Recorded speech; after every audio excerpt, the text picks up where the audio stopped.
This is Christina Barr. You're watching Black Tea News.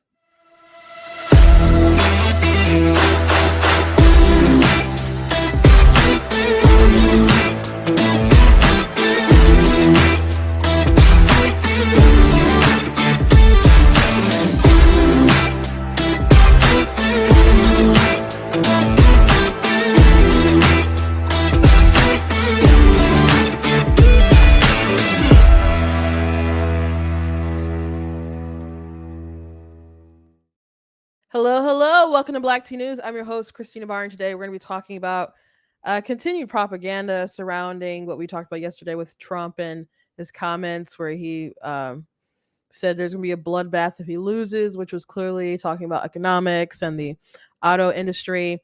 So we'll be talking about that. Stephen A. Smith went off, all the way off on the Democrats because he simply observed what Trump was talking about and realized that they were lying and people don't like people who are honest. And he has a very big platform. He still says he's not going to vote for Trump, by the way, which is interesting to me. So we'll get to that part, critiquing him on what he thinks about that. But Joe Biden,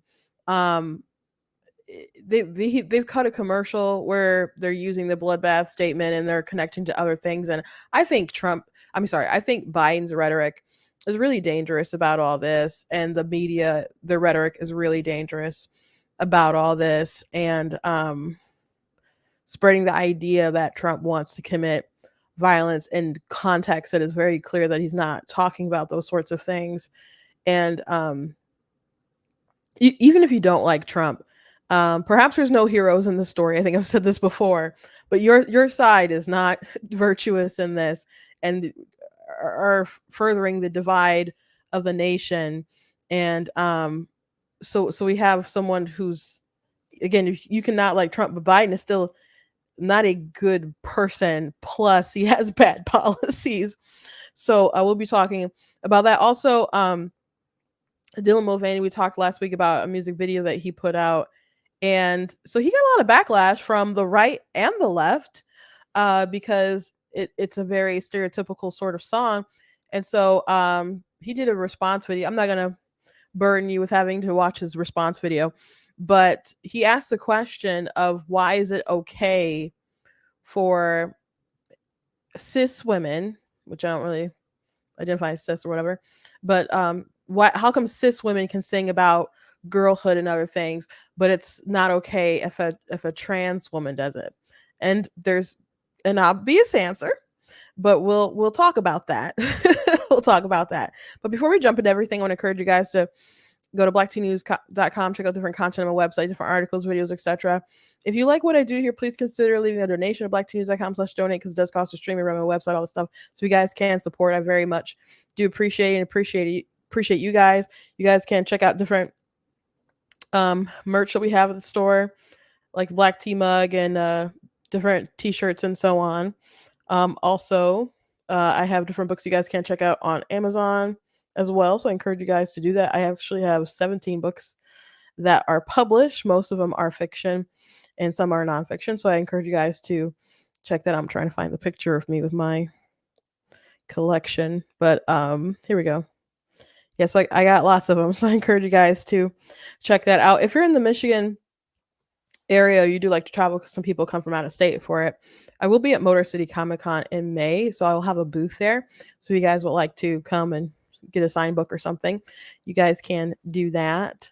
And I guess that's it. I do not have a meme for you guys to start off with, but just to remind you again of what happened yesterday, the show yesterday, and what happened this weekend is Trump was at a rally in Ohio that I think was focused around like blue collar automotive sort of folks. And he was talking about, he said some stuff about UAW and them building cars overseas and trying to sell them over here. And so he talked about doing a tariff if they brought them over, and all the things he would do to kind of stop them. And he said, well, that's just if I get elected. If I don't get elected, it's going to be a bloodbath. And people have taken that clear sort of context and are trying to imply that Trump is trying to inspire violence. And it's pretty crazy. And he also made some comments about criminals coming over. And I'm going to go ahead and play the MS-13. Well, it's not just MS-13. I'm going to play again the comments about the criminals coming over, because I want to talk about a conversation that I've been having today and the sort of delusion that folks have with this. Unbelievable when I see it going. But I got to know all these people. They're very smart, very streetwise. And I would do the same thing. If I had prisons that were teeming with MS-13 and all sorts of people that they've got to take care of for the next 50 years, right? Young people, they're in jail for years, and if you call them people, I don't know if you call them people. In some cases, they're not people, in my opinion, but I'm not allowed to say that because the radical left says that's a terrible thing to say. They say you have to vote against him because did you hear what he said about humanity? I've seen the humanity, and these are bad, these are animals, okay? And we have to stop it. We can't have another Lakin. We have so many people. We have so many people being hurt so badly and being killed. They're sending their prisoners to see us. And they're bringing them right to the border. And they're dropping them off, and we're allowing them to come in. And these are tougher than anybody we've got in the country. These are hardened criminals. And we've got hundreds of thousands of them. And we're not going to take it. We're just not going to take it. They are destroying our country. I'm telling you, he's the worst president we've ever had and the most incompetent president we've ever had.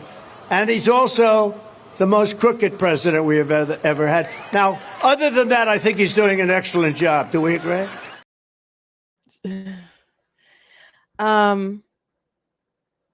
So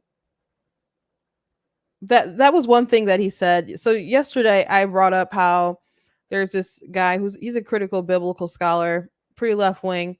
I brought up some of his comments. So I actually have been going back and forth with him a little bit today on TikTok, because I posted a TikTok about him today.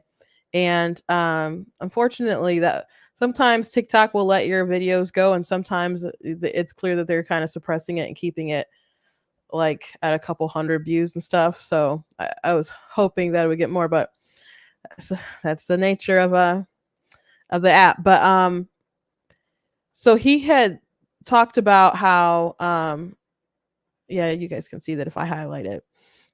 He claimed that Trump said that asylum seekers didn't qualify as people. And he also brought up the bloodbath comment. So I pointed out, my point of like going through Dan's comments and stuff was that he has a bias that prevents him from clearly looking at data and interpreting it kind of rationally. And so with this particular case, I think it's a bit obvious, because I'm like, this claim isn't true. And so I asked Dan, did he believe that the person who murdered Laken Riley, the person who allegedly did it, is from Venezuela, illegally crossed in 2022. He bashed her skull in when she went out for a jog. So I asked him, do you think that person is an asylum seeker? And he wouldn't answer the question. And he said, I was trying to commit a generalization fallacy. And and he said, this is, I'm like, you keep dodging my question. And he's like, it's a pointless question, or does it matter? Something like it matters to me. I asked the question, and I'm like, it subjectively doesn't matter to you. And he's like, no, it objectively doesn't matter. I'm like, how the heck do you determine that? But he said that's a fallacy called a faulty generalization, and that's precisely the bias thinking that Trump's rhetoric is counting on. I said the question was about your rhetoric. Do you think Laken Riley's murderer is an asylum seeker? And he said, no, that's not the question. You're just doubling down on this fallacy because you have no case to make that my interpretation is wrong. So I did reply to that. I'm like, how can you say that I have no case? You cannot agree with my interpretation, my assessment of your interpretation or whatever. But to say there's no case, but he does it all the time, and he'll you know, degrade people's opinions and act as he is just like the authority on matters and stuff. But you know, this is pretty easy to view and interpret. So I played for you guys the clip, and to summarize it, Donald Trump was talking about in Scarface. They talk about in the beginning how, I guess, how the dregs of society are just kind of people from jails were emptied out, when people were like fleeing to America and stuff from like Cuba and other places. And that's kind of, I guess, what Trump is saying, that there's people who have who are kind of letting these criminals just come over to the US. And he mentioned MS-13 and other folks. And so we want to prevent another Lincoln Riley situation.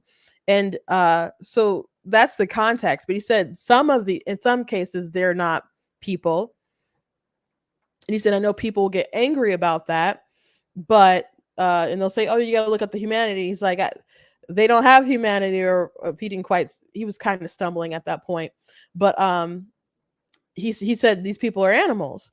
So he clearly didn't say that asylum seekers, like in a general sense, are not people. He didn't say that. He specifically was talking about these people who are coming into our country who already have criminal records, or have already committed crime elsewhere and are being emptied into our country on purpose, I guess. And he didn't even say all of those people were people or were animals and had no humanity. He said in some cases.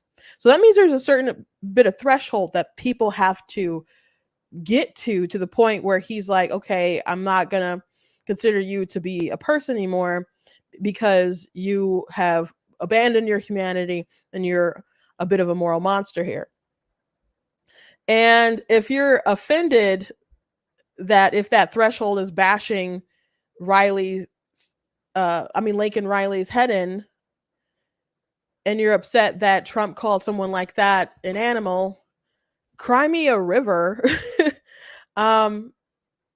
It seems just like a weird thing to be particularly triggered about. And I don't think that he's making the case that at that point in time people need to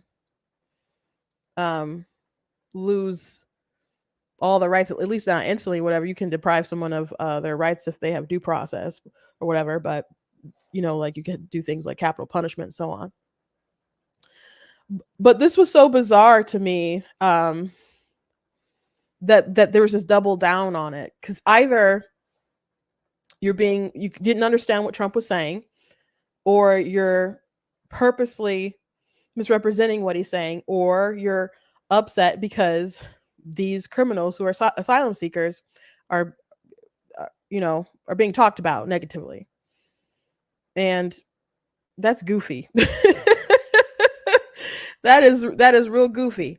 That is real goofy. But technically, even if you wanted to say they're all asylum seekers, even though I would assume they're not coming with legitimate claims, but let's just refer to them that way. He still wasn't talking about all asylum seekers. He was talking about those particular groups of people within the, I guess, asylum seeker category. It's kind of like, do you guys recall when Donald Trump, who was asked on the debate stage in 2015, and you had Megyn Kelly open up with, "You've called women pigs," and other stuff like, I can't remember all the insults she said. And then Trump interrupted and was like, "Only Rosie O'Donnell."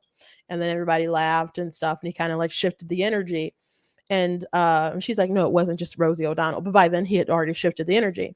Now the introduction and the opening of that question was to say, "You've said all these things about women, therefore you're going to have a problem with women." Now, I'll be honest, I didn't really like that answer that he gave, though I guess it's pretty iconic now, and I guess maybe it was iconic then. But I didn't like it because I'm like, he could have said something along the lines of, "I have so many women working in my company, my daughter Ivanka," because at this point in time, I think he said something about he wanted Ivanka to take over.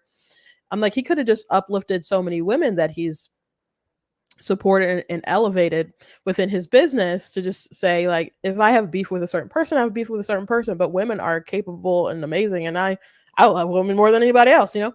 So he could have said something along those lines. So I didn't love his answer to Megyn Kelly, but the phrasing of that question was to paint, to invoke all of our feelings as women, to be like, he talked badly about these women, we have to feel offended as a whole as women.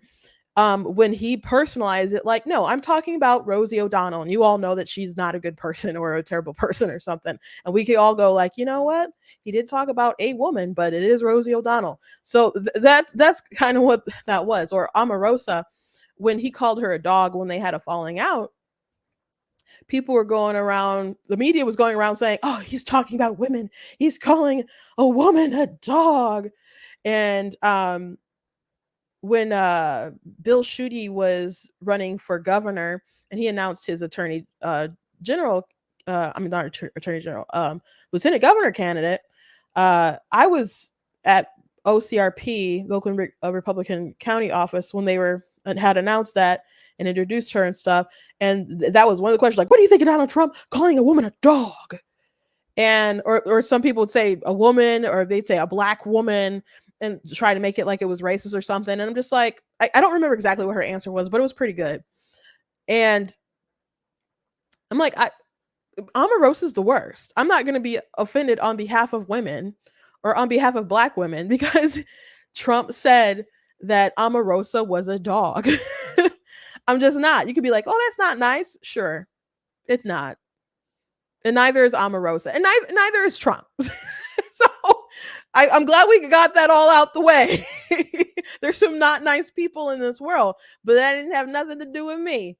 But they're trying to make it about me, as a woman, as a black woman, or whatever. So for people to try to phrase, like Dan here was doing, oh, well, he was talking about asylum seekers and saying they're not people. No, he's talking about criminals who cross the border, who have these criminal backgrounds, who are committing these heinous acts.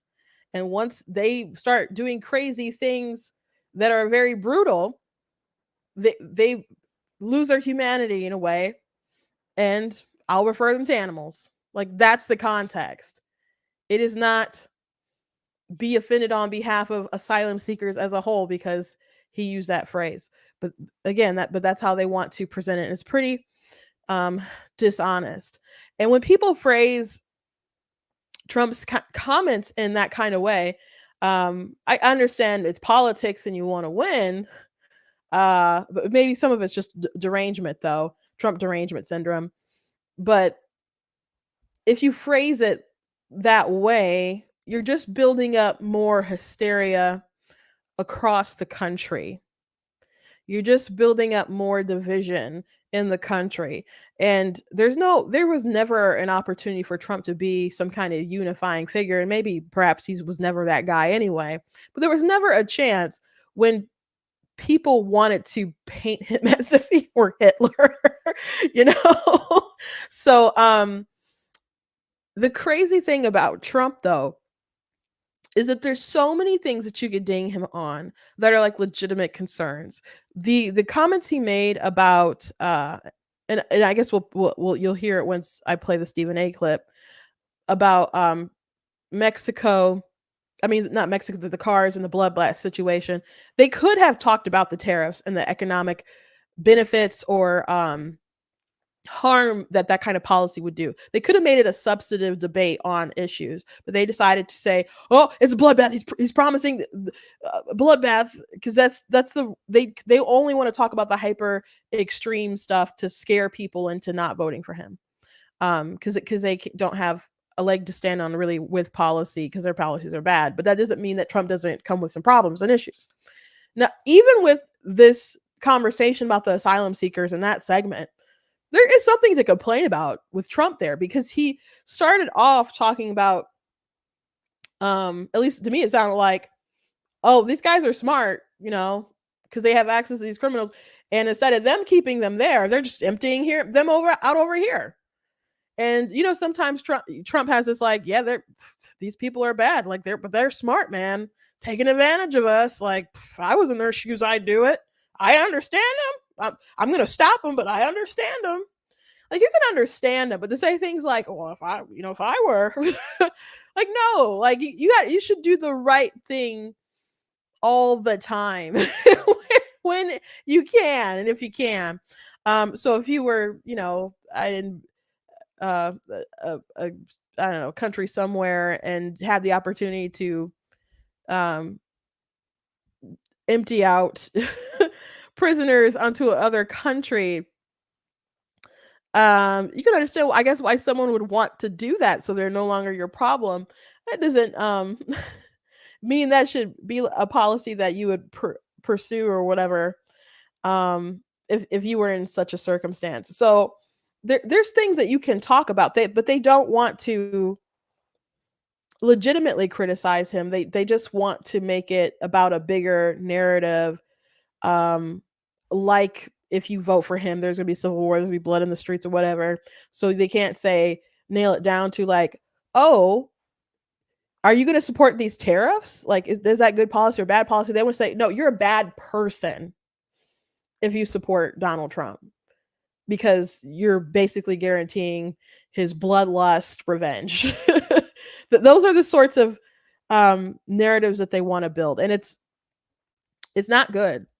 It's absolutely not good, and it's terrible for civil discourse in this country. But anyway, let's move on to Stephen A. Smith and the comments that he made about this, because Stephen A. Smith looked at what they were saying about Donald Trump, and he determined that it was a lie. um, and he's right. He's right. You don't even need to be a linguist to know that they were lying about Donald Trump. And so let's go ahead and watch this clip. I'm playing it from Twitter. So hopefully the stream doesn't get like blocked or anything. If it does, catch me after 5. If you're on, I don't think they'll stop it on Facebook anyway. But if you're on YouTube and there's an abrupt, you can't find me anymore, it's because sometimes YouTube will stop a live if there's some kind of content that they see is copyrighted. And then when it's over, it'll be back again. So you'll just have to watch me back later. But I think it'll be okay, because we did this yesterday watching from Twitter when we watched the Pearl and Michael Knowles stuff. So I think we'll be good. This whole clip is about a little more than 10 minutes, 10.5 minutes. I don't know if we'll watch this whole thing. I might skip around a bit, but because I mean, he does repeat with his going off stuff, but it's well worth watching. Into little politics, because there was a website called The Spun that released an article about me, and it was entitled, quote, Stephen A. accuses the media of being unfair to Donald Trump. The subject of the article was a post, essentially one that I tagged to a video that was released by Elon Musk on a speech that Trump was giving the other day. And when I responded and tagged Elon Musk's video, here is what I said. Based purely on this video, if it is accurate, then it would be true. It seems real Donald Trump's words were taken out of context. Reading the headlines, I've read, fair is fair. I posted this in response to the owner of Tesla and X, the one and only Elon Musk himself, saying, quote, legacy media lies, end quote, in a post highlighting media criticism of Trump's speech. That was in reference to Trump's comment Saturday at an auto industry rally in Dayton, Ohio, y'all. An auto industry rally in Dayton, Ohio. One thing Trump did say was this. Listen for yourself. China now is building a couple of massive plants where they're going to build the cars in Mexico and they think that they're going to sell those cars into the United States with no tax at the border. Let me tell you something to China. If you're listening, President Xi, and you and I are friends, but he understands the way I deal, those big monster car manufacturing plants that you're building in Mexico right now, and you think you're going to get that, you're going to not hire Americans, and you're going to sell the cars to us. No, we're going to put a 100% tariff on every single car that comes across the line, and you're not going to be able to sell those cars. If I get elected, now, if I don't get elected, it's going to be a bloodbath for the whole. That's going to be the least of it. It's going to be a bloodbath for the country. That'll be the least of it. What did I do? The fact of the matter is, when you watch the headlines talking about Donald Trump, they were mischaracterizing his comments. Yes, he said what he said, but it was taken completely out of context because he was talking about the auto industry and business with China and how if he's not elected, it's going to be problematic in terms of doing business with China. So, and by the way, right after that end with the bloodbath thing, he immediately like references like the cars and stuff again. So it's pretty, I think, impossible to take this out of context unless you want to, unless you really want to mischaracterize Trump. I'm not saying I guess the other option is that people are just so bound with Trump derangement syndrome that they hear something like that and they go nuts. But I think most people who are elevating this are smart enough to know better. But maybe some of their audience, like Jen Psaki's saying the stuff at MSNBC, perhaps there's people in the audience who are just going to be like, oh, they go along with it because that's what they tell them on TV. And they already think the worst of Trump and they live in a hyper hysterical world. It's sad what some people believe and will become so paranoid or whatever about. But congrats to Stephen A. Smith here for just looking at the things honestly and stating the facts. But the reason why this person people are coming for him for being honest is because you're supposed to toe the line. Joe Biden has a narrative that he wants to push. The media is going along with that narrative. Joe Biden is cutting ads and they're hoping to push out the hysteria. And a reasonable person who has a lot of reach with Democrats, who is not a Republican and says in this video plainly he's not going to vote for Trump. If he can say, no, these people are lying. They're clearly taking him out of context. And more people hear the truth of that. That's a major problem for them. It's a major problem for them. So that's why they have to attack reasonable voices and try to teach them a lesson. So other people who know the truth will still suppress it and say lies anyway. As it pertains to the auto industry, I don't take it back. I ain't backing up 1 inch. What the hell is going on here? Let me tell y'all something. I'm really getting sick and tired of people mischaracterizing my quotes. This is the beauty of having my own platform and saying what I want to say and what I need to say, only for this perspective of quoting me accurately and contextualizing what I say accurately. Then do what you want. But any given time that I want to, when you mischaracterize what I say, I'm going to come back at your ass. That's what I'm going to do. Let me be very, very clear.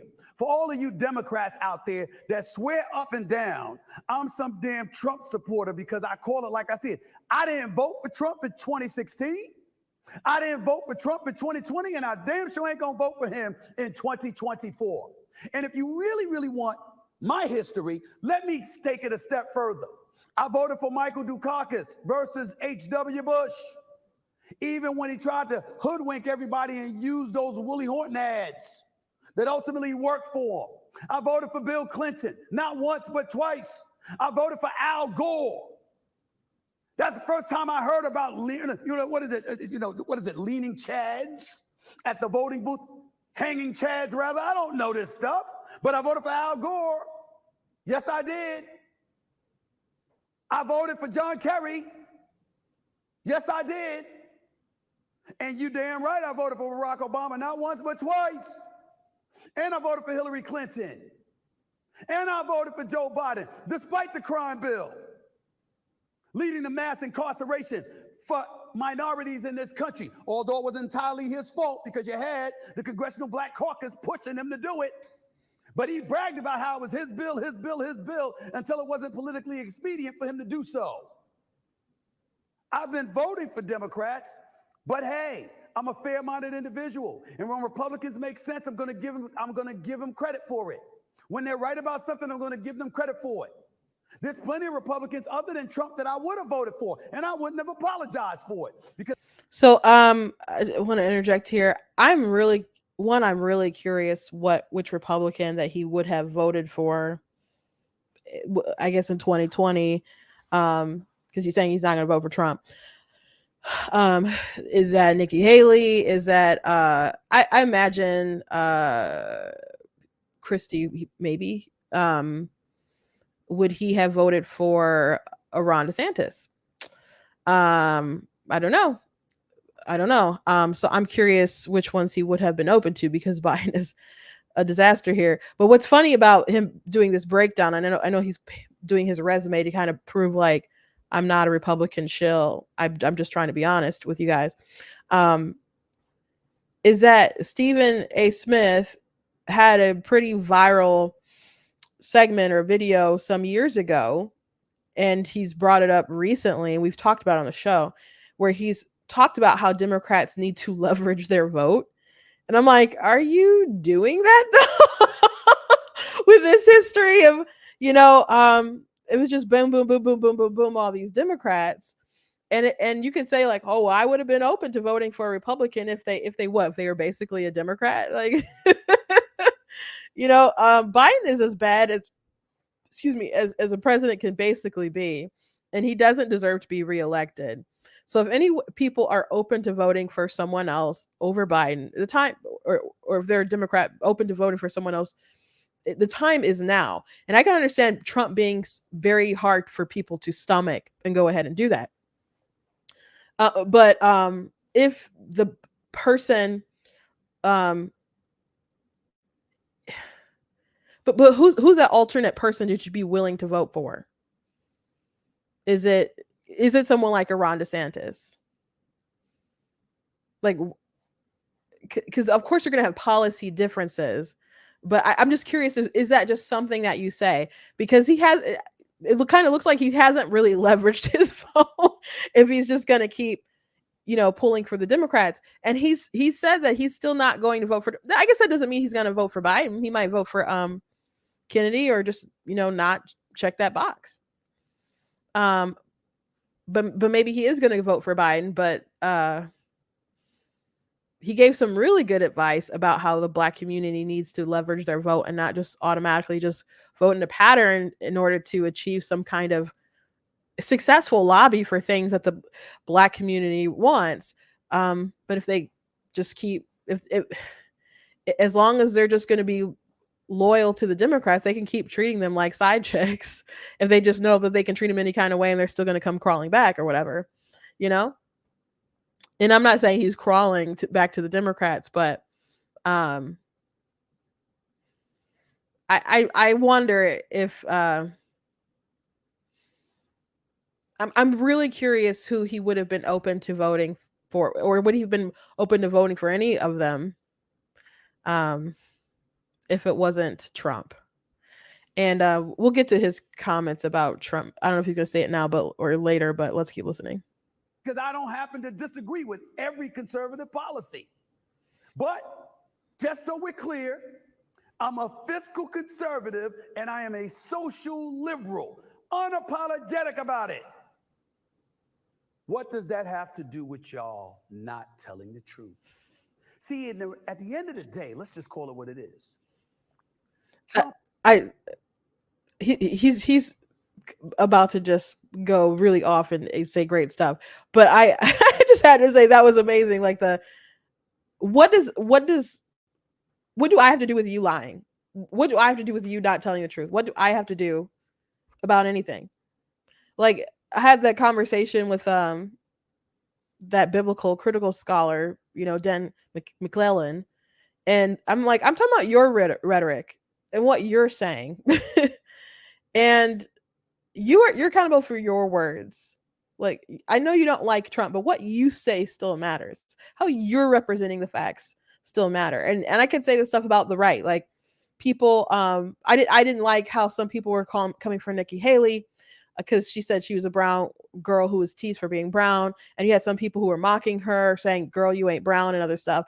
And I'm like, first of all, if you look at her pictures when she was young, Nikki Haley does look ethnic, and she definitely did as a child, even though she wasn't like dark skin or anything like that. But I have sisters lighter than Nikki Haley, and I'm like, and then their light skin didn't stop them from getting called the N word by a white kid on the bus. So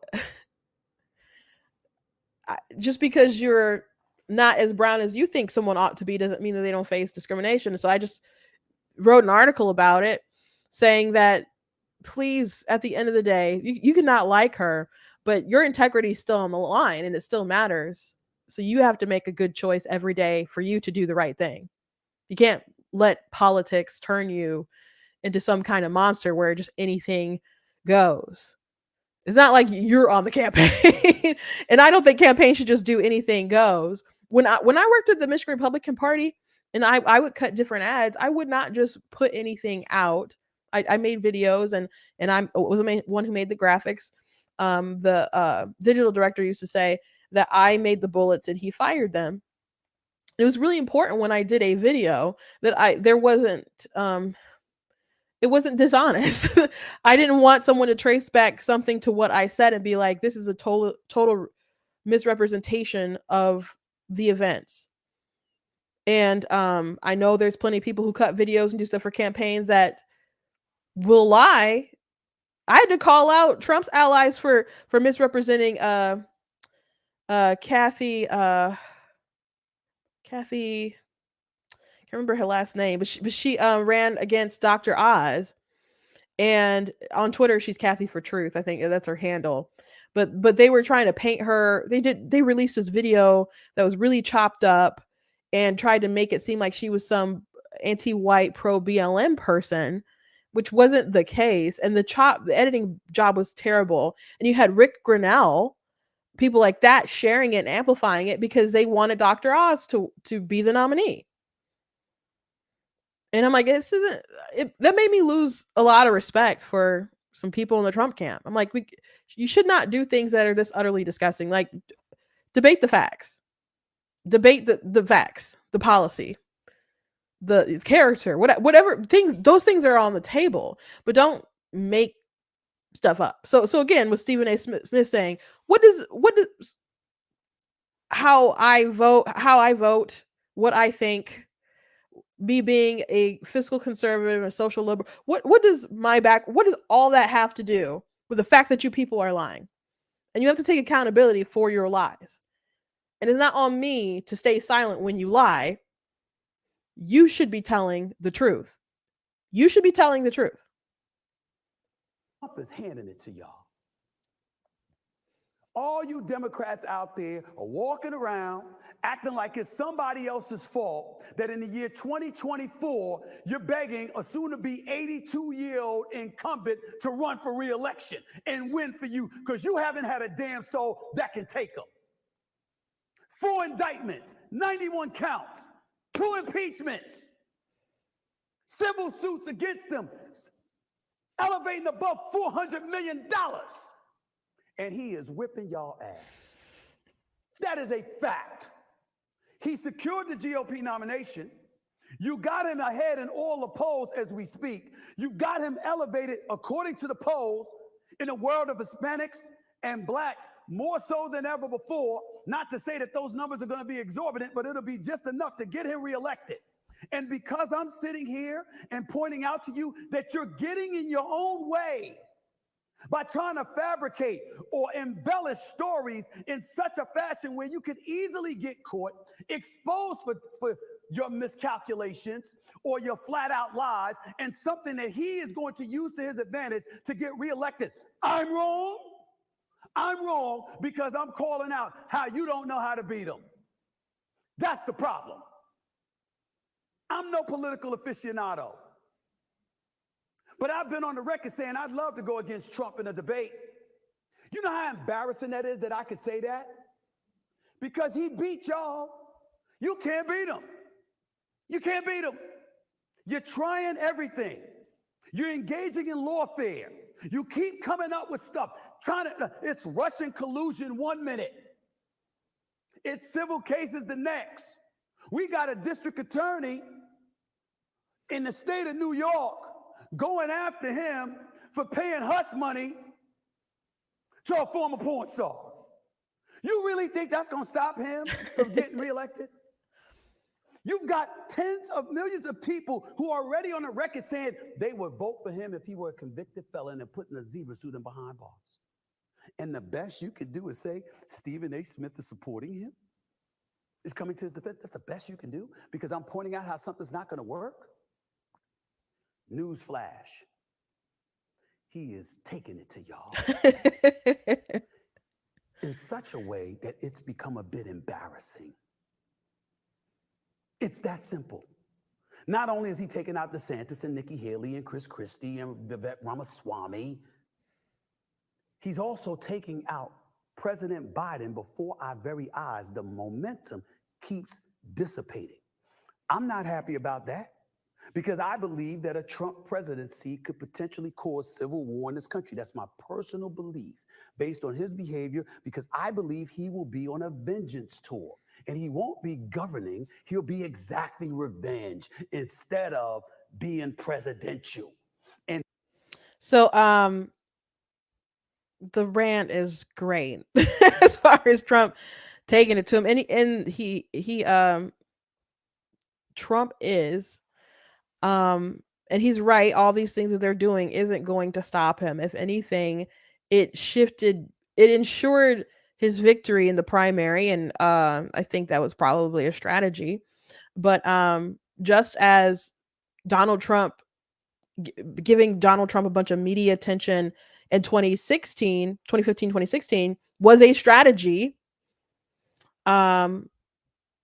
Hillary Clinton, if you read any of the Podesta emails that WikiLeaks put out, it was a strategy for Donald Trump to be the nominee. And Hillary Clinton's staff and stuff were concerned that she was leaning on that a little too much. They thought, oh, Trump's the nominee, that then the media will flip with them on him, put out negative stuff, like the Access Hollywood tape. And basically, it would be the end of Trump. And, he's a loud mouth, etc. No experience, blah, blah, blah. People aren't going to want him. Of course, Hillary's going to slam dunk it. That was their strategy. And and it backfired on them, obviously. It obviously backfired on them.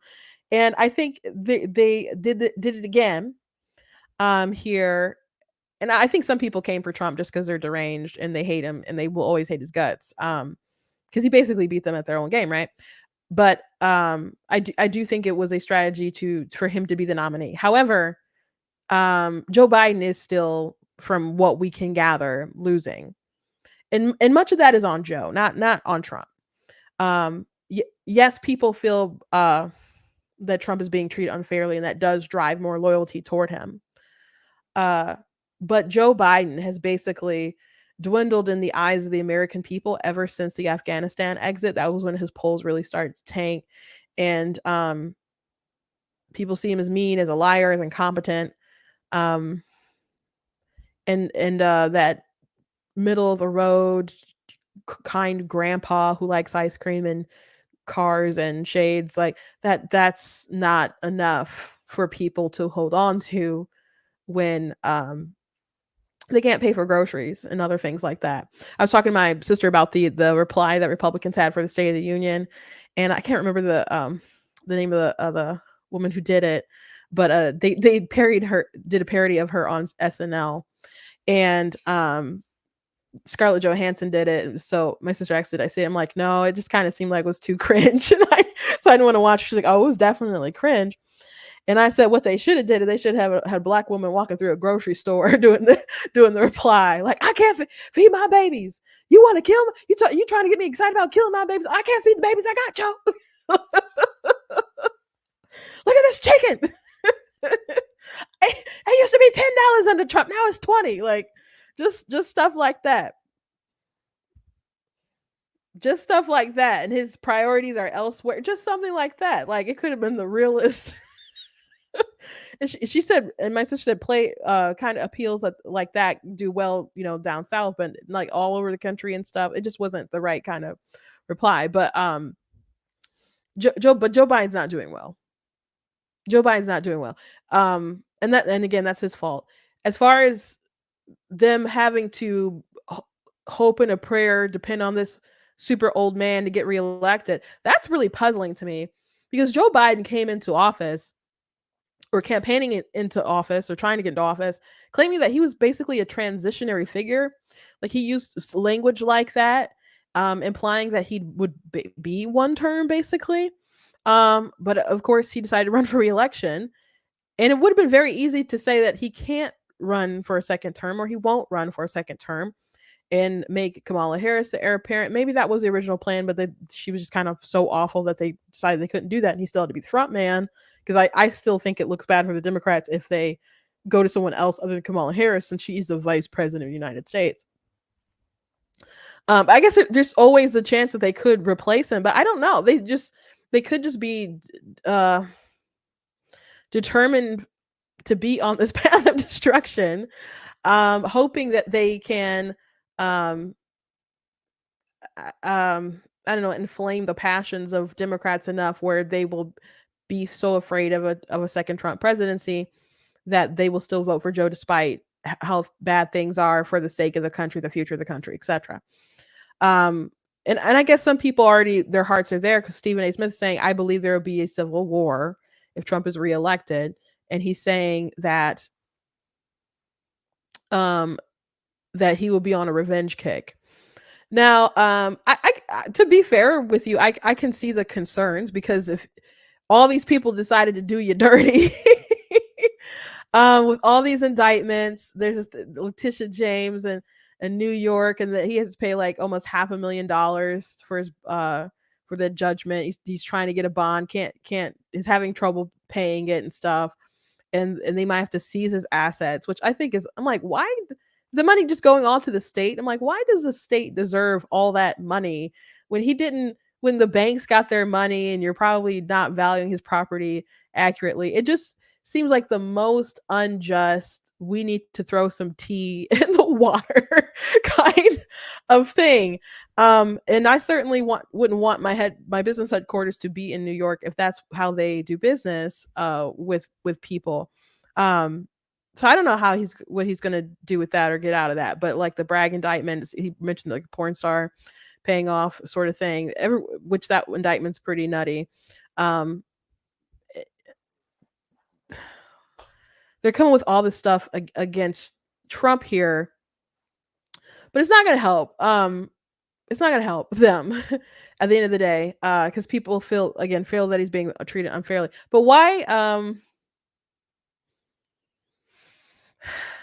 I still don't understand why they didn't pick someone else. But if he was going to go on a revenge kick to some of these people, you could say that some of it isn't warranted, but obviously that's not what we kind of want in our leaders to do. We want them to do what's best for the country and not continue to divide and stuff. Okay.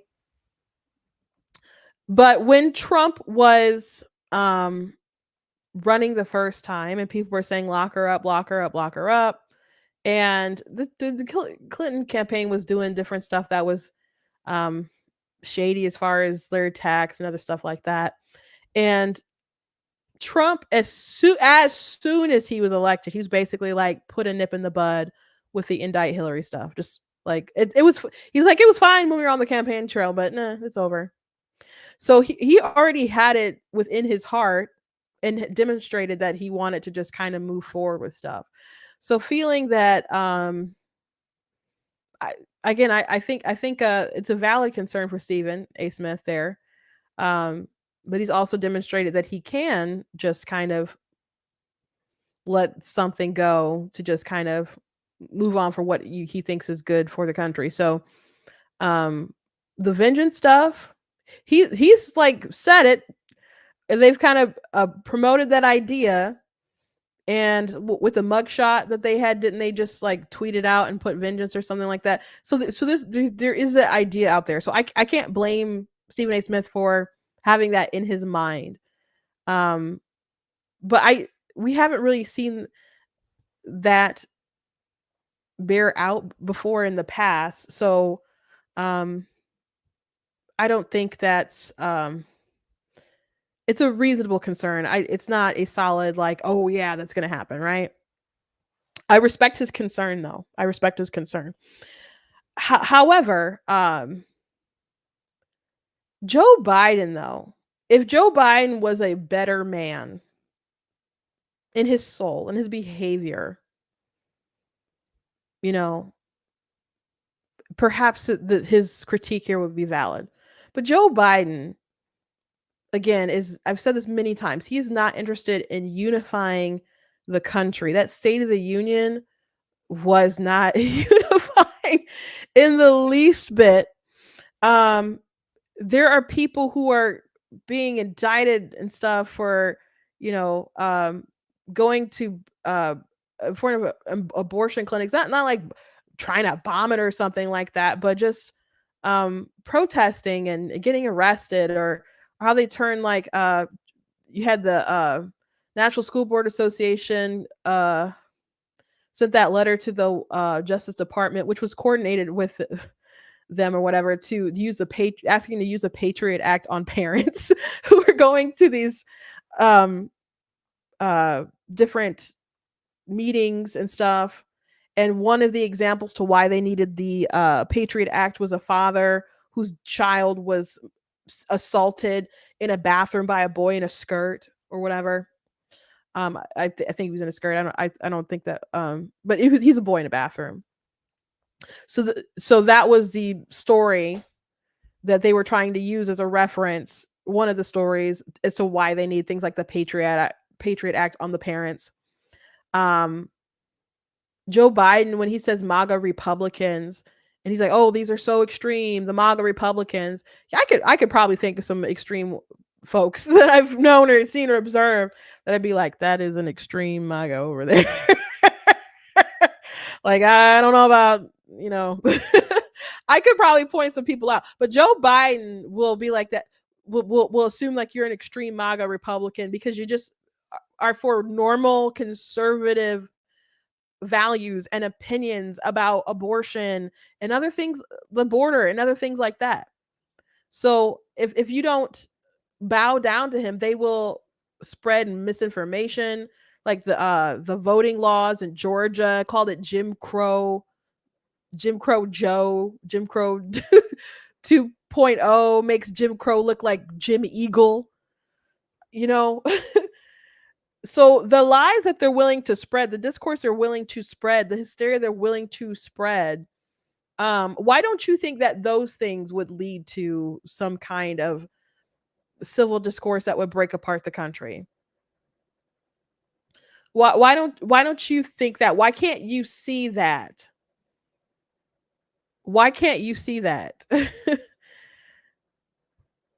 With them, him entertaining things like packing the courts, Chuck Schumer making a speech about Israel needs to hold new elections or something because they're trying to kind of split the baby and not show that they're too extreme, for the Hamas kind of caucus and folks who are pro Hamas or whatever, and point the finger at Bibi Netanyahu, like he's the bad guy, when the truth is that the Israeli government is like in a war government, and they're pretty unified in trying to in Hamas, but they want to paint a picture there with Bibi, and they're just like, we're gonna do our own elections and so basically stay out of our business, like, you know. They're so radical. They're radical with the gender ideology stuff. They're radical with the people they put in office. Some of their people that they put as candidates for judgeships are just insane. I saw a clip of Ketanji Brown Jackson talk about they're hearing a case about dealing with the First Amendment, and she was like, "Well, this makes me concerned that you're trying to restrict the government too much with using the First Amendment." And I'm just like, people are like, well, yeah, the Constitution kind of restricts the government, like. That's kind of what it's supposed to do. So, you're concerning me. All the people coming in with illegal immigration, how that could radically transform the country. I I know everyone says like, oh, can we afford another 4 years? Oh, can we afford another years? It's bad. It's really bad with Biden. It really is. Because at least he said, Stephen A. Smith said he voted for Clinton. Bill Clinton, and I don't like Bill Clinton, and I didn't like Bill Clinton, but they at least would moderate on some stuff. Joe Biden has always been someone who will sling mud and lie, slander. Has always been morally compromised. Always. But he's had more sense about things. Democrats used to have more sense about things, but they are playing so hard to the left wing, to the progressives, and they've abandoned reason on so many things. Because they, I don't know, want to excite that base to go knock their doors. I don't know. But he's not interested in good governance. He's not interested in unifying the country. And I think Trump would try. Trump would not have come out at the State of the Union like, this is my revenge address, you know, and start heckling, I guess, the Democrats in the audience or something. Trump, his State of the Unions were great. And people would report that he had really dark speeches when they weren't. His inauguration speech, it was so dark. I was there that day. It was not dark at all. At all. And if you can't imagine that, don't go watch the video. Go read a transcript and judge for yourself. They want the country to be divided. So maybe it will lead to some really bad things if Trump is reelected, but not so much maybe just because of him, but because people want things to be so volatile. But they might be willing to do that just for any Republican who's off. Joe Biden, his VP, was helping to bail out rioters who were in the BLM riots and protests and other stuff. When there was that police shooting, was it in Wisconsin? There was a Jacob Blake. Dang, I haven't talked about this in a minute, but there was that shooting where there was a guy in the car. We're getting in the car, and the woman had called, and it looked like he was going to take the kids, and he had a knife on him, and the police officer shot a couple times, and people were so mad about that. And I think Kamala Harris said she was proud of him. He didn't die; he survived. But they would just inflame like the anti cop sort of rhetoric. You don't think those things are breaking the country apart? They're not doing their damage. So this idea that Trump is so dangerous, I think how people treat Trump and how they're willing to act to defeat Trump, and frankly, just I guess Republicans, is really dangerous. I think people who are just blatantly dishonest are pretty dangerous. The way that the media is willing to stand up for Biden and to lie on his behalf, especially with this bloodbath narrative, that's dangerous. That's the real danger. Because at least Trump, when he was president, people came at him and against him all the time. It's not like he had free reign to be just sort of willy-nilly on whatever. He was opposed and criticized all the time. I promise you, there are checks and balances in place with this man. With Joe Biden and his folks, it's suppress free speech, suppress his social media site, put this person in jail. Oh, Patriot Act on the parents. It's stuff like that. It's stuff like that. So I can totally understand his concern about Trump being on a revenge kick. I get that. I totally get that. And Trump can sometimes he tells jokes and plays into stuff or whatever. And some things just people just kind of imagine. But I can see him where his concern has kind of bloomed from this. And perhaps that's Trump's fault. But this idea that we're better off with Biden. No way. No way. How much is left on this? Like 2 minutes. Let's watch a little bit more. And being the leader of the free world for all of America. That's my belief. But that does not mean. And he just said, because this was we had a long pause. The last thing he said.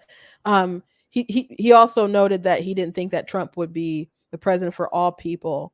I don't feel like Joe Biden is interested in being a president for all people. I didn't even mention in that rant that I just did about the lockdown stuff. The lockdown stuff, people losing their jobs, forcing people to get the jab, and all kinds of stuff. The hysteria, and Trump did lockdown stuff too, you know, but it wasn't like it was with Joe. It wasn't like it. Joe was far worse on that, especially with the jab. So this idea that Trump will somehow be worse, is not true. It's not true. We lived through Trump. Things were better. Things were better, especially, I don't think it's necessarily fair to just like pretend the last year of his presidency didn't happen. But even with that last year, it's still better than the years that we've experienced with Joe. Still better. Still better. You can say neither of these men should be in the White House again. Sure, for whatever. But it looks like this is the binary choice. And Joe Biden is not better than Trump. Joe Biden is not better than Trump.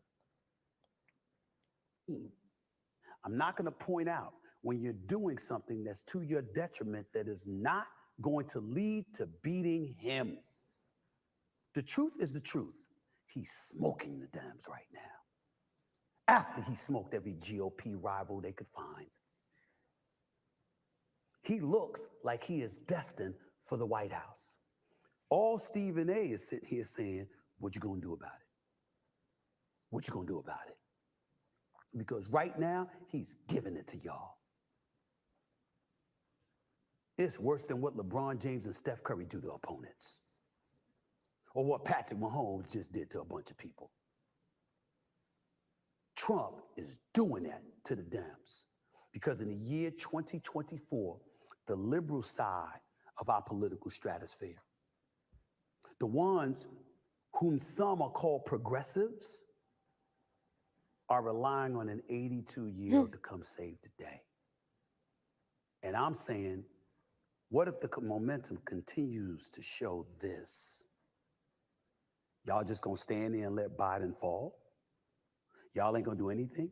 Y'all ain't gonna get Kamala Harris in as your nominee? You ain't gonna get Gavin Newsom in as your nominee? You ain't gonna get somebody else in as your nominee? Do something, anything. If it was anybody else in any other profession, y'all would say, try something, anything.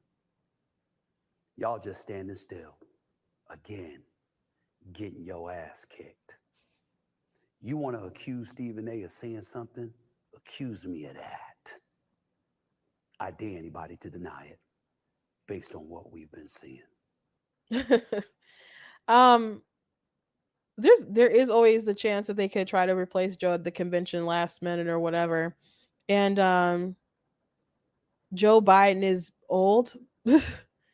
And they could very well just be like, oh, his health is bad, we got to replace him. It wouldn't be hard. I think it would be kind of messed up if they did do Kamala Harris. Gavin Newsom I know he's like chomping at the bit to be president. He's awful. I think that Gretchen Whitmer will probably still be their best bet. But that doesn't mean that Trump is still like, they can beat Trump, especially the more they make people feel like he's being treated unfairly, the more people want to donate, the more people want to support him. It's just the truth. Not necessarily for Democrats or whatever. If there's a new entity that's introduced That'll make things far more favorable to the Democrat side for the general election. But what's crazy though is that they could have had someone else be an option as opposed to just Joe being the person. Like I know they didn't want to have a contested primary really, you know, and maybe they should have did something try to force Joe out, or Joe should have made the decision to just not run again. But he's a selfish old man. But everyone else didn't need to just capitulate to him. The DNC was like, no, we're not having debates. And I don't think Joe would have debated anybody, but they made it very clear, we're not entertaining someone else. He's our nominee. And maybe that was a death warrant for them. Maybe that was a death warrant.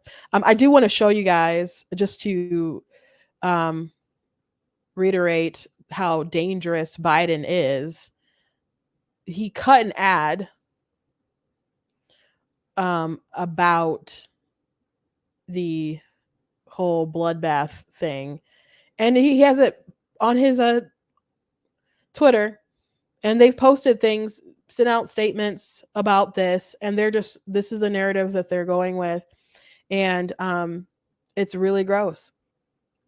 It's really disgusting, but I'm not surprised because Biden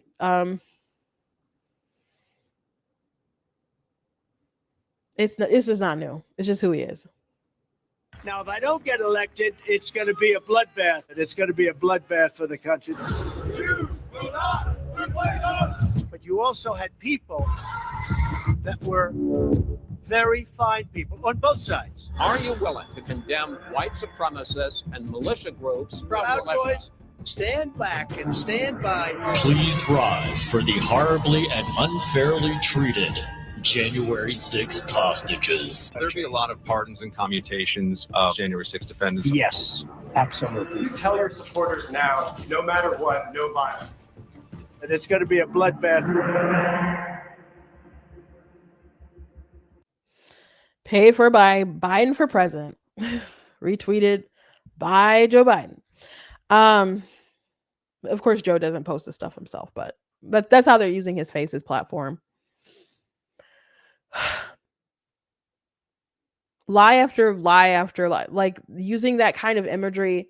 If you're using that kind of imagery to be like, this man is basically a Nazi who is promising death and destruction if he wins, how are you not radicalizing the crazies on your side to take action?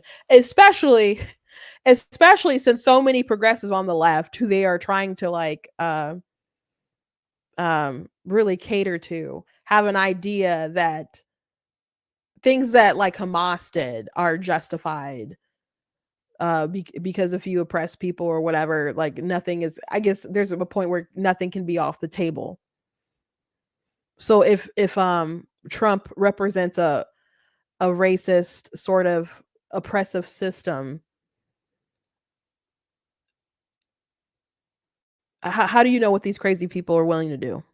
I lived through 2020. I saw the crazy stuff that people did during some of those riots, especially the one that Rittenhouse had to defend his life in. And Joe Biden and Kamala Harris and them, they're probably glad to see it. And at the debate with I think it was the first presidential debate that he had with Trump, and Joe Biden would say stuff like, "Oh, I'm the leader of the party," and there was a question like, "Well, why won't you just like call these states and tell them to accept federal help from Trump?" And he's like, "Well, why would they? I'm not the president, or why would they listen to me?" Like he tried like to backtrack so fast. I'm like, why don't you could get a group together? Sometimes you see like Bush and Obama and both Bushes or whatever, and coming together to do some kind of, I don't know, add on a charity or some kind of global cause that should unite people. How come the Democrats couldn't be like, knock it off, stop burning cities? Why couldn't that be like an issue we could come together left and right? Because they liked the chaos. for political reasons. It was politically expedient for the country to be on fire. And when Trump would do something, they'd be like, these kidnapping protesters. Or you mean arresting them when they do violent crap? Okay. But he used the Charlottesville thing, playing it with the Jews will not replace us. And Trump, if you just go back to the video that day, go read the transcript. If you're too triggered by Trump's face, go read the transcript. He says there were fine people on both sides, because there were people who just were trying to preserve the statue or whatever for historical value or whatnot. And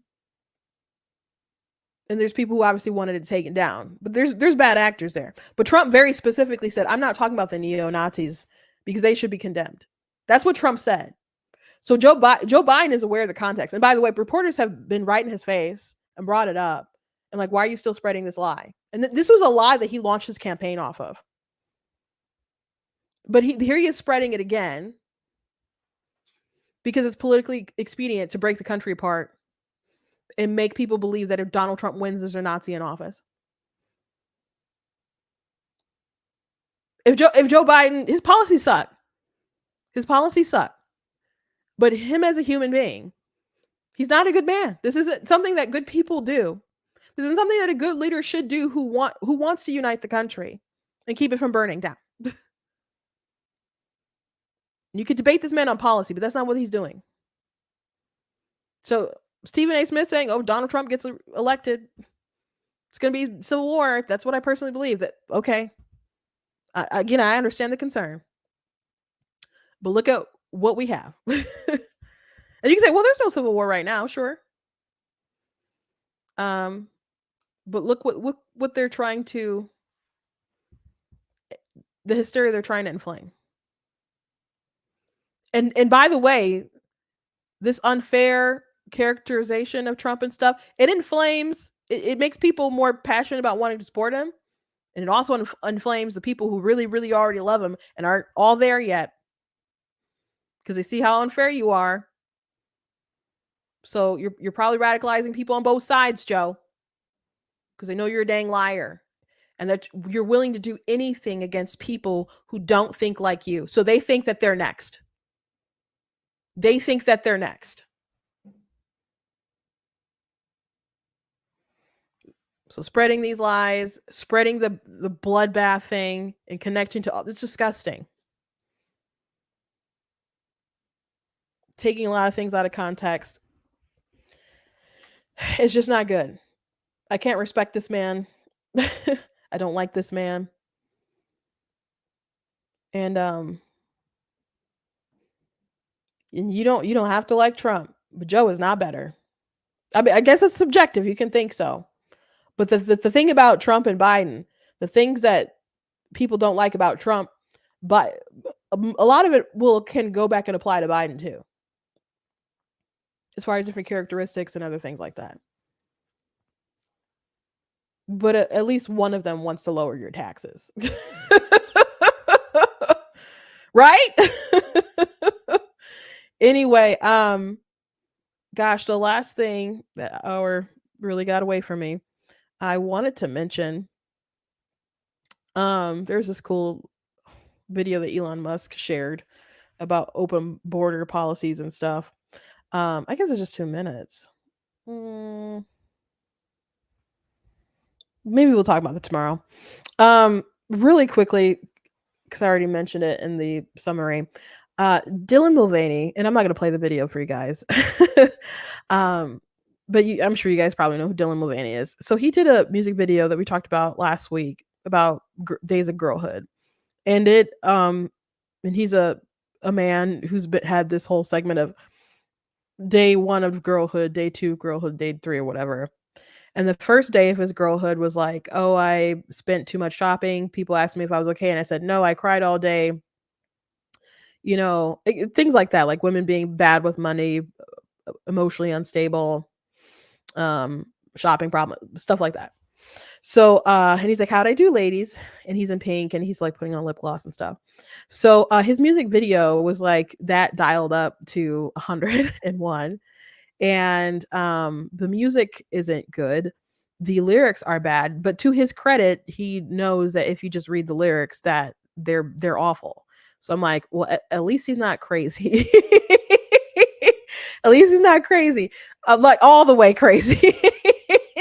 Cause I'd be like, bro, you don't know that these lyrics suck, but he knows. And he said he was kind of going through for the Friday vibes. I'm like, I literally teased Friday. So I picked up on those vibes. Right. But he was talking about the backlash that he got for that song. Cause it's not just people on the right. There are people on the left who didn't like his music video and the depictions of girlhood being, you slept around with somebody, can't remember their name.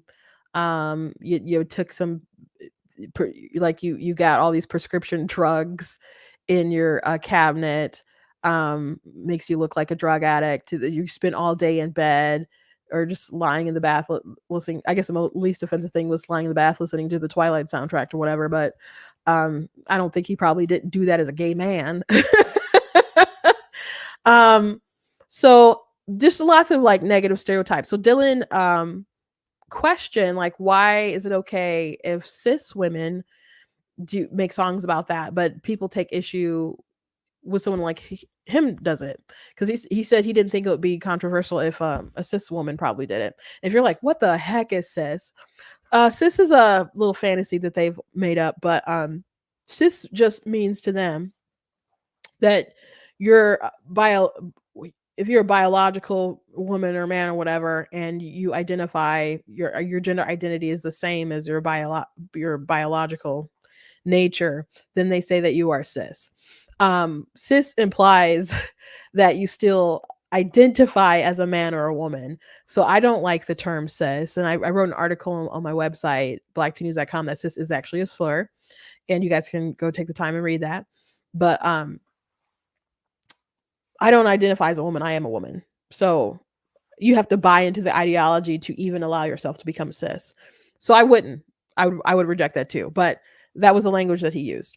So I just want to let you know what it was. So the reality of all that is you're not a woman. So it's not the same when you sing about women's issues. Now you could have written the song for a woman and they performed it and they wouldn't have said anything. By the way, when songs come out and they're like just dumb songs, like his song wouldn't have spoke to me if I don't know, Kesha or JoJo or whoever, if someone else had made the song, I wouldn't have been like, oh, this is my jam. It doesn't speak to me. I didn't like it. When Kesha did her TikTok song, that was everywhere. I didn't like that song, which that was, arguably the music was far better than the stuff that he did. But and it was just about partying.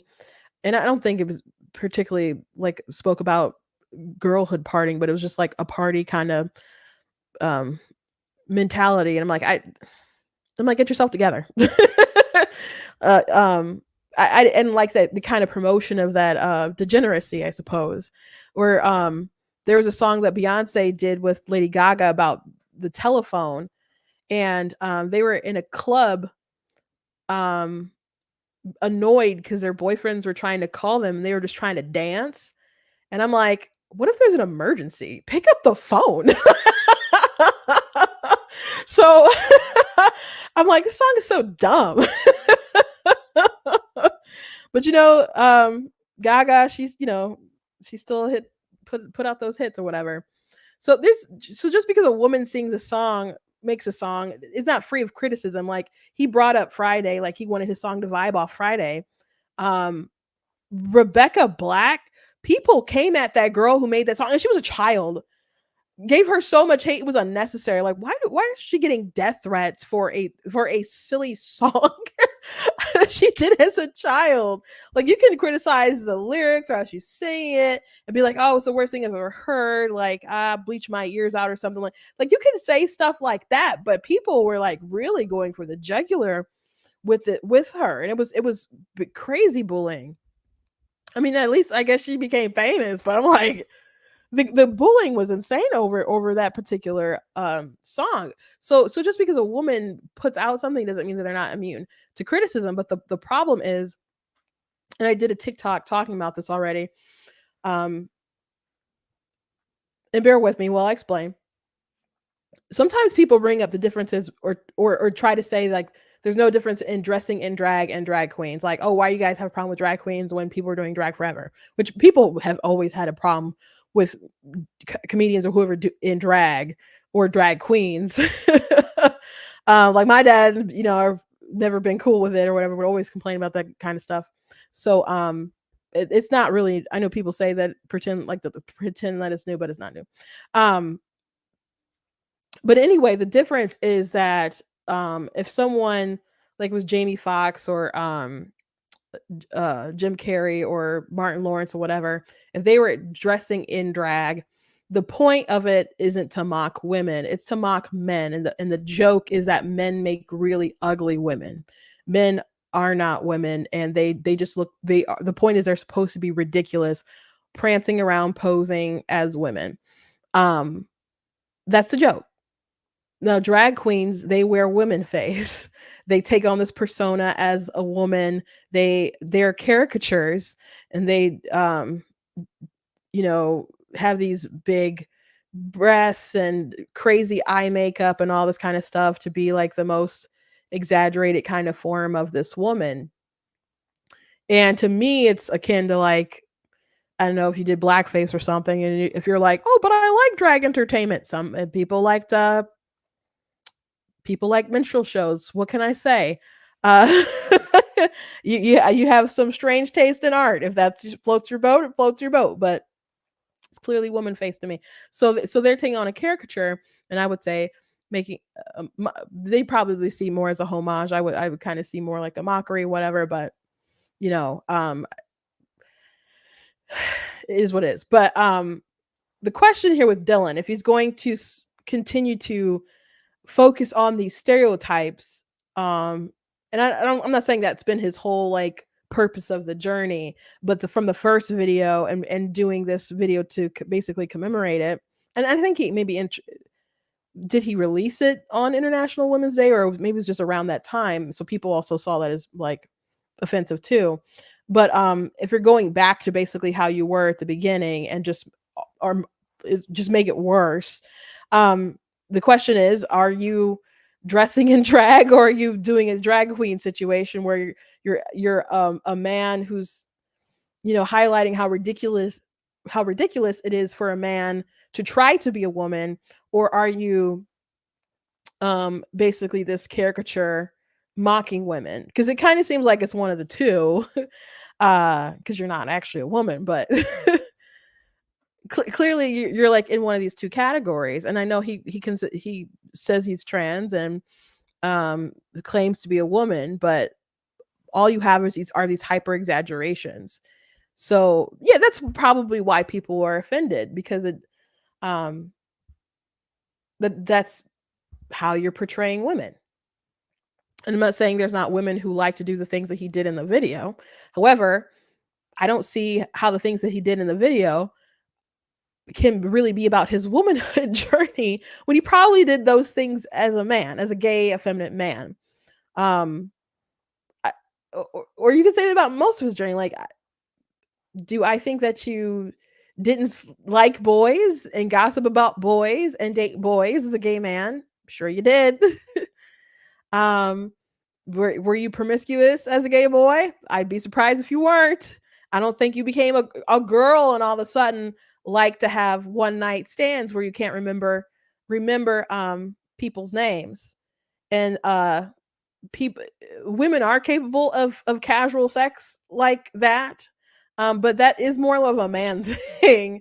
Who they kind of have less attachments there, emotional attachments, than a woman tends to have. And again, I'm not saying that women can't do the gross player thing, but what you think as a gay man, when you weren't obsessed with Audrey Hepburn? But are you kidding me? You think I don't think that you like the Twilight soundtrack as a man? So summing up all these things as your experience as a woman, or as your days of girlhood, is just silly. It's just silly. It's just you. You like these things, and now you're in a dress. And who knows? Maybe you wore a dress before transitioning. I don't know. I don't know. So yeah, that's why people are upset. But some people try to say like, oh, well, people didn't get mad at like a song like Cyndi Lauper, "Girls Like Want to Have Fun," and I'm not a big, well, as a kid, we didn't listen to I mean, she wasn't quite my era of like stuff I really would have been listening to anyway, but um I was never a fan anyway. But I thought that was a bizarre song to bring up in comparison. Because Girls Just Want to Have Fun is not a dumb like to go shopping this day, pick up the drugs this day. That's not what the song is about. It's like, I come home in the morning light, my mother says, when you gonna live your life right? Sounds like there's some much needed advice there. Oh, mama dear, we're not the fortunate ones, and girls, they want to have fun. Oh, girls, they just want to have fun. The phone rings in the middle of the night. My father yells, what are you going to do with your life? Oh, daddy dear, you know you're still number one, but girls, they want to have fun. Oh, girls want to have fun. So, I mean, I don't know if I've ever seen like, of course I've heard the song like pop culture a lot and stuff. I'll have to look at the video to see how it's all portrayed and stuff, but it doesn't kind of seem like it's a homage to just like, go take prescription meds, stuff for your cabinets. You know, so there's deeper kind of meanings here than what he presented in his little song. And to be fair to Dylan, he didn't bring up the song. A woman did, who was trying to stand up for him. And then some people were like, Dylan Mulvaney, he's a real trans woman or a real woman. And I'm like, what's a real woman? And then they couldn't explain it. And they're like, well, gender is something that is something you can identify with. I'm like, okay, but you still haven't explained what is a real woman, because if you're saying there are real women, then there's fake women, right? So who's a real woman and who's a fake woman? and is it fake women? Is it women and real women? Like, how is it scaling? And what are those definitions? Is a fake woman a man who pretends to be a woman? I don't see how that excludes Dylan. Unless you put the identity factor in there, but you got to explain what a real woman is as far as the identity to make that valid. There has to be some kind of definition there, but they couldn't give it. So I'd ask the question like 3 times, or they would say something like, "You're still not answering my question. You're still not answering my question. You're still not answering my question." But yeah, it's not a good song, and so I didn't want to bother you guys and play it. But at least he knows that it's not good. So at least I'll give him that. Anyway, thank you guys for joining me today. Please go to blacktnews.com. Check out different content on my website, articles, videos, etc. If you like what I do here, please consider leaving a donation at blacktnews.com/donate, because it does cost a stream and run my website, all that stuff. You guys can check out that article I mentioned where cis is a slur. So go ahead and read that, share that around, check out different merch that I have available on the site. I have like these cool goat hoodies and t-shirts that you guys can get on the website. I do have them in different colors. I have this, I voted for President Trump and all I got was his historic peace deals, gas under $2, no new wars, etc. And this lousy t-shirt. I got this Denounce White Supremacy, Defeat Joe Biden shirt you guys can get. So just check out what we got in the store. And make sure you go when you go to the website, you drop in your email. God bless you guys, and I'll see you tomorrow.